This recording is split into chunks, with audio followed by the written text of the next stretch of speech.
àánú rẹ̀ ló gbé wa ró dáadáa òní o ṣeun.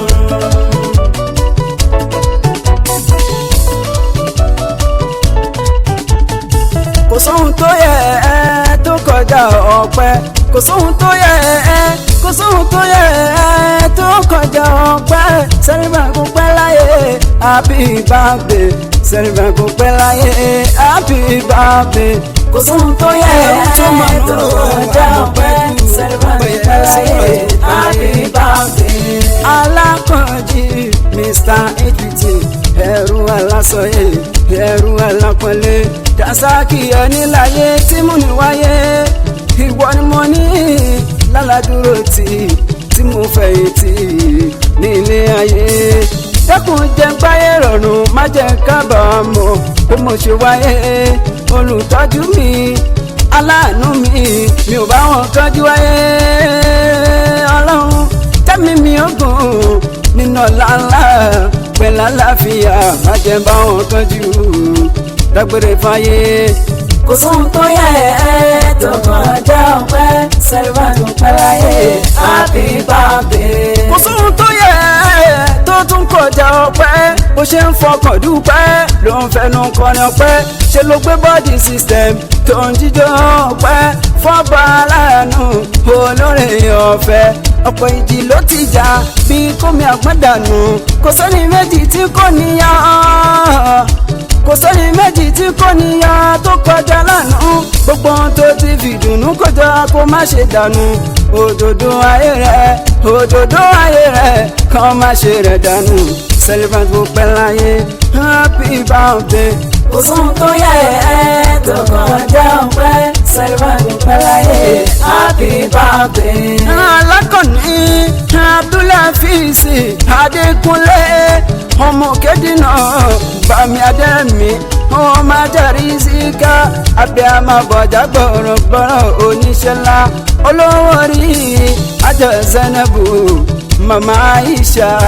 Alákànní lọ́láròjinlẹ̀ ó ronú ìpìlẹ̀ bó ṣe ń bá bọ̀ káyé tó máa yẹ níbi tó kù sí kò fàdúrà sílẹ̀ ṣe ló ń bẹ̀bẹ̀ tóró mọ̀ pé agbára ẹni kọ́ láfídẹ́ni ẹ̀yẹ olùkápáyé tó ń tọrùn ṣálọ́ba ẹ̀yẹ tó dá ẹ̀ sí tó ń dáàbò bò ẹ̀ ọmọ yìí ọpẹ́ bọ́dọ̀ orí ṣe ń lékún káyé ẹ̀ ládùn kó má dẹni ẹ̀tẹ́ nígbẹ̀yìn ayé Abdulhafiz kò dọ́là pẹ́. kò sóhun tó yẹ lẹ́wọ̀n tó ń tẹ̀lé rẹ̀ ṣàlùwáyé kò má ṣe láyé happy birthday. mọ́kànbalẹ̀ Celebrant ó sì máa pẹ́ láyé mọ́kànbalẹ̀ Celebrant ó sì máa pẹ́ láyé má ṣe fòyà màmí kan adùn ẹ̀ àkàlẹ̀ má ṣe fòyà màmí kan adùn ẹ̀ àkàlẹ̀. mọ́kànbalẹ̀ Celebrant ó sì máa pẹ́ láyé má ṣe fòyà màmí kan adùn ẹ̀ àkàlẹ̀.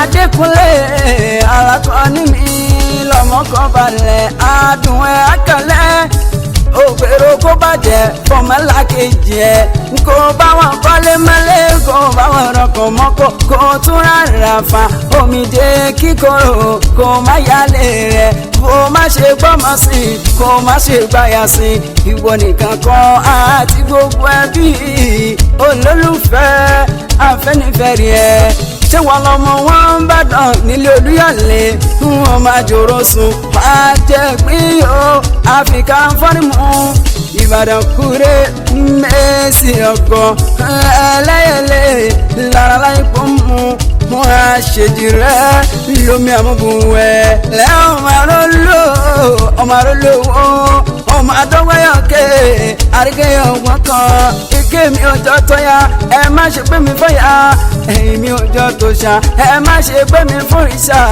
láwẹ̀ láyé ike mi dìkẹ́ àmúṣeyẹ Alákànní ìwọ ọlọmọ olókun ẹṣin wọn máa kékúyà ọmọ oníkú ariwo